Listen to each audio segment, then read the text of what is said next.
vows for the first time should know you take refuge into the Buddha, Dharma, and the Sangha.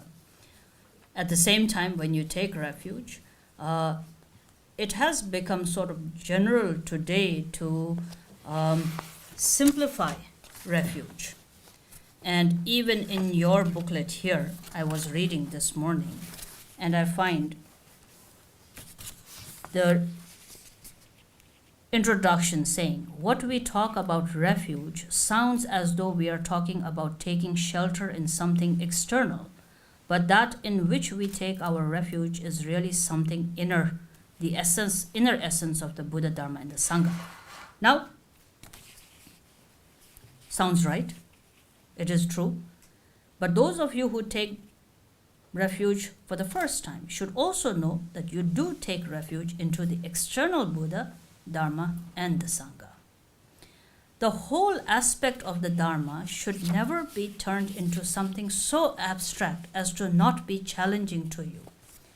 The reason why you become a Buddha or a Buddhist or turn into engaging in Buddha Dharma should never be allowed to being so convenient for you. Everything cannot be made convenient to you. Convenient to your understanding, convenient to your time, convenient to your culture, convenient to your tastes, convenient to your possibilities and impossibilities. It cannot be allowed to be made convenient. That's not the purpose of Dharma. Dharma's purpose is to make it challenging. It has to be that thing that you dislike doing the most. And it's true. Those who say things like, oh, this is something I cannot understand, must realize that's it. That's what it was meant to be. If things could be done easily and most conveniently, why would one talk about uprooting laziness or distraction or desire or self-cherishing attitude or self-absorption?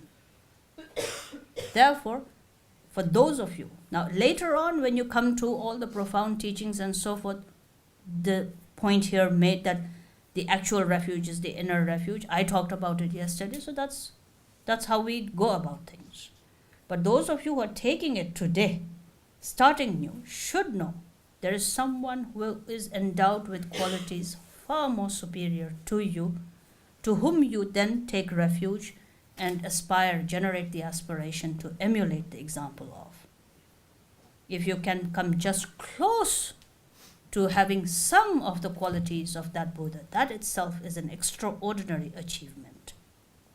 And so think in that way, that it's not only just an external approach, but the Buddha that you take refuge into is the external Buddha, and that there is the need to understand it's not different from your own essential nature. But sometimes I think people take on the essential nature prematurely. That's like a 12-year-old wanting to go out and find out the world on its own. You know, as a parent, wouldn't you get worried? Yes, when you're 18 and when you're over that and when you do have some kind of sense of maturity and reach adulthood, yes, we allow children to then go out and discover life on their own. But when an 11-year-old says that, there are some smart children who do say that. I can take care of my life. But as a parent, one wouldn't know whether the wisdom that one has is mature enough to make the right decisions. It is about the same way. One has to care for oneself as one would care for one's own child. Your mind is like that. And therefore, out the inner essence Buddha is there, but prematurely it could be so abstract that it wouldn't have the possibility to recognize it. And in that regard, it would, if simultaneously it's disregarding the emulation and the inspiration of good qualities seen in the outer Buddha, then that's damaging your own progress and your own growth. So taking refuge is taking refuge into the Buddha, the teacher from whom the teachings come. Taking refuge into the Dharma is the three Pitaka Sutra, Vinaya and Abhidhamma teachings that are going to help us recognize our own innate nature. Sangha that you take refuge into is not the ordinary Sangha at this point. The Sangha that you take refuge into is the Sangha of those who have walked the path and have actually exemplified the realization through their own understanding and recognition and experience. Therefore, it is into the Sangha of accomplished bodhisattvas into whom you take refuge. Now, in terms of having taken refuge, then, as the text itself says, after taking refuge in the Buddha, one should not take ultimate refuge in any worldly references. And therefore, there is nothing wrong with worldly deities or worldly gods. Many people mistaken it to be understanding of you cannot go to a church or you cannot go to another temple or so and so forth. That's not the point here. Point here is you cannot take refuge in anything that is going to motivate you to generating something mundane in your mind. And so worldly deities are said to be worldly for what reasons? Because the aspiration with which a person relates to is very mundane. Long life, wealth, good fortune, good circumstances, maybe heaven, your name in the good books. It could be anything. But they are, from a Buddhistic perspective, seen as something that is very temporary, and therefore relating to that, being relating to mundane aspiration. Therefore, as a Buddhist, having walked or having decided, committed yourself to walking on the path of training your own mind to go beyond self-attachment. Therefore, it is said, after taking refuge in the Buddha, one should not take ultimate refuge in worldly deities. Secondly, after taking refuge in the Dharma, one should refrain from harming any sentient beings, especially intentionally. Thirdly, after taking refuge in the Sangha, one should not associate with people who negatively influences one's path. And that's again very, very important to keep in mind. If you think you are strong enough to withstand the influences of what others tell you, such a person can make friends with anyone. Such as that, as a person at the level of Vajrayana is said to have that freedom, is that you take as your friends everybody. That's part of a Vajrayana Samaya. When it is at this level where you are just beginning to learn, you have to also address one crucial point, and that is to see how fragile or how influential or not your mind is. If your mind is still very fragile, and fragile in what sense? Fragile in its awareness, fragile in its wakefulness, fragile in its perseverance, fragile in its devotion, fragile in its determination, then because it is so fragile, it needs some time to be cared for.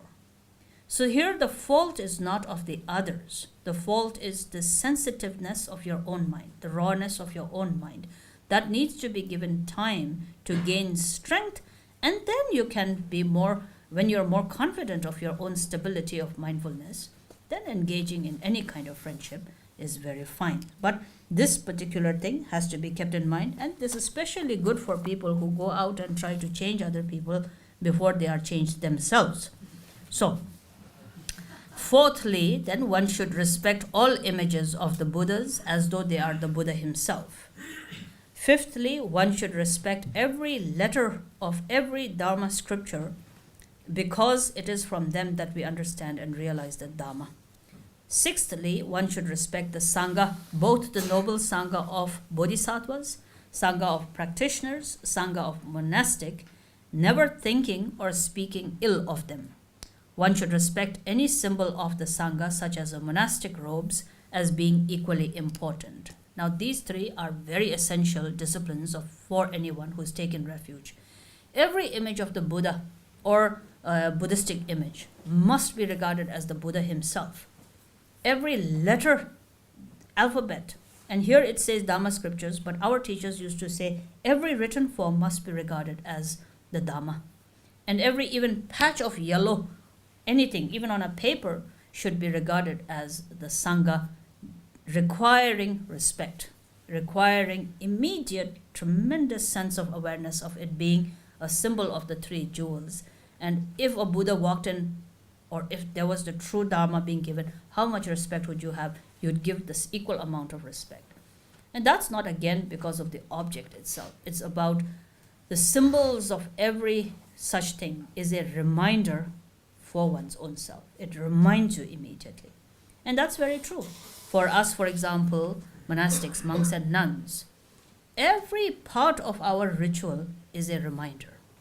How we fold our robes, how we wear them, when we wear them, how do we think, when we take them off, how do we think, the different layers that we have, and the kind of sort of layers that it should be representing when we make prostrations, when we pick up our Zen.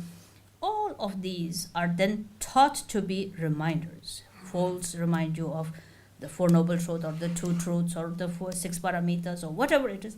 These are all symbolic. We call them ritualistic. That's a wrong interpretation. It's about skillfully surrounding yourself with as many reminders as possible. And you ask yourself the question, do you need reminders or don't you need reminders? If you don't need reminders, then it's okay. Forget about it. Then even refuge is not necessary. But if you think you need reminders, then you ask the second question, how many would you like? And then the ratio of how many reminders you would like should be more. And if not more, at least equal to the amount of distractions that are there. So then you would have to count how many distractions can occur in a day, and to counteract that, how many reminders would you need? That's why we surround ourselves with all this. You cannot escape. If you know how to use this, you cannot escape. When you look at a text you're about to jump across, and you stop yourself, it's a brilliant way to hold your mind. It's not about, you're free to jump as you like. And the book will definitely not resist and say, oh, you jumped over me. But what it does do is it gracefully tells a meditator to hold your body respectfully.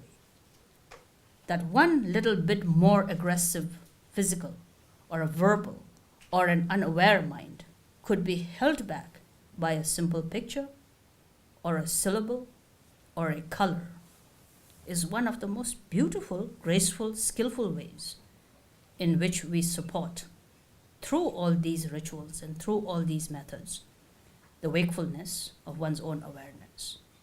And it is a very realistic and it's a very humble approach to accepting the stormy waves of one's own neurosis and how one's awakenedness has to withstand that stormy wind of distraction. So because of that, these are the 6 different disciplines that are given by the Buddhas and Bodhisattvas as the disciplines of having taken refuge.